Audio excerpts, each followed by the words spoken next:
Good evening. The word of the day is serve. I've talked a lot about my grandfather and my father, but I want to talk about my mother tonight. My mother is a retired surgical nurse. For many years, she worked in the operating room at the local hospital. This was back when they didn't have a crew that came on and worked 8 hours and went home. She and three other ladies were basically the operating room nurses. When I was growing up, she was on call every other day and every other weekend. A lot of times our lives were scheduled around her schedule of being on call at work. When she did go out and do things like go to church, she had to carry a beeper with her. And a lot of times, something we were doing would be interrupted by the beeper going off, and she would have to leave and go to the hospital to help with some kind of emergency surgery.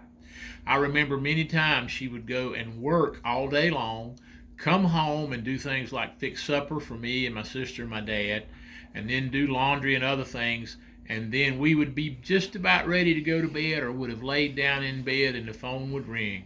And someone had had an accident that needed surgery and she would have to get up and go back to work. Sometimes she stayed at work all night and then came home just in time to freshen up and go back and work another day. It was a difficult time for nurses to serve when they had to do that.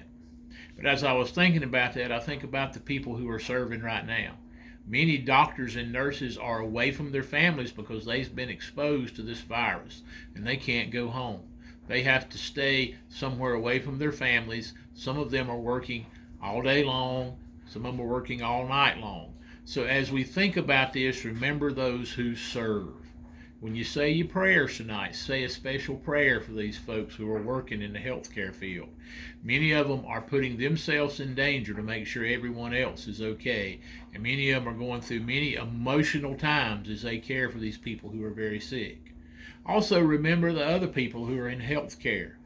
My sister and my daughter both work in nursing homes, and they're activities persons, and they're trying to keep these people encouraged and cheered up as they've been locked down inside these nursing homes. No visitors can come in to see them, no family can come in to see them, and they've been dealing with all their emotional needs. So remember these folks who are serving in healthcare right now. They've got a tough task, and they're serving well.